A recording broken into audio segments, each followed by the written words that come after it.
یہ تھا کہ جب کوئی فوت ہو جاتا ہے تو بعض اوقات بیٹے وغیرہ یا قریبی کوئی دوست کھڑے ہو کے کہتے ہیں جنازے کے ٹائم میں کہ بھئی اس کا قرضہ میں اتار دوں گا، اور وہ کہتے ہیں کہ یہ رسمی سا جملہ ہوتا ہے، بعد میں کوئی اتارتا وغیرہ نہیں ہے، تو کیا ان کے صرف اس طرح اعلان کرنے سے مردہ بری الذمہ ہو جائے گا اور قرض ان کے ذمہ ہو جائے گا، یا مردہ بھی قابل گرفت رہے گا؟ دیکھیں، جواب یہ ہے کہ صرف اعلان کر دینے سے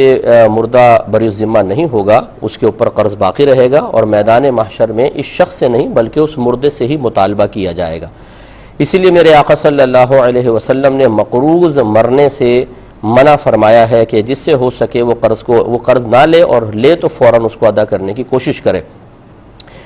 مختصر سے پہلے میں بریک لے لیتا ہوں، پھر انشاءاللہ اس مسئلے کو میں مزید ذکر کروں گا۔ حاضر ہوتے ہیں ایک چھوٹے سے بریک کے بعد۔ بسم اللہ الرحمن الرحیم۔ تو قرض کی مذمت کے بارے میں ذکر کر رہے تھے کہ نبی کریم صلی اللہ علیہ وسلم کو یہ ناپسند تھا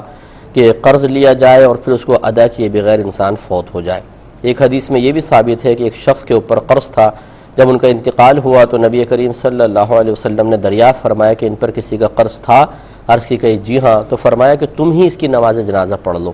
یہ اصل میں ایک طریقے سے اپنی امت کے لیے ایک پیغام تھا۔ بظاہر مطلب ایسا نہیں ہے کہ معاذ اللہ مقروض کی نماز نہیں ہوتی، ورنہ نبی کریم صلی اللہ علیہ وسلم صحابہ کرام سے کیوں فرماتے، لیکن یہ جو تھوڑا سا ہلکا پھلکا اظہار ناراضگی فرمایا گیا، یہ اشارہ ہے اس طرف کہ قرض لینا یہ کوئی اچھی چیز نہیں ہے، اور اگر لے لیں تو اس کی ادائیگی میں دیر کرنا بھی مناسب نہیں ہے، اس لیے جتنی جلدی ہو سکے قرض ادا کریں۔ تو بہرحال یہ اس طرح اعلان کر دینے سے مردہ بری الذمہ نہیں ہوگا، ان پر یہ وبال رہے گا، اور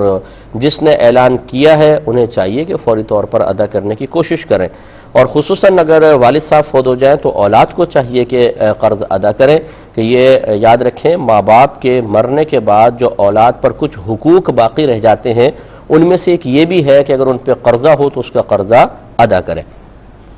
ایک انہوں نے فرمایا اگر کسی کے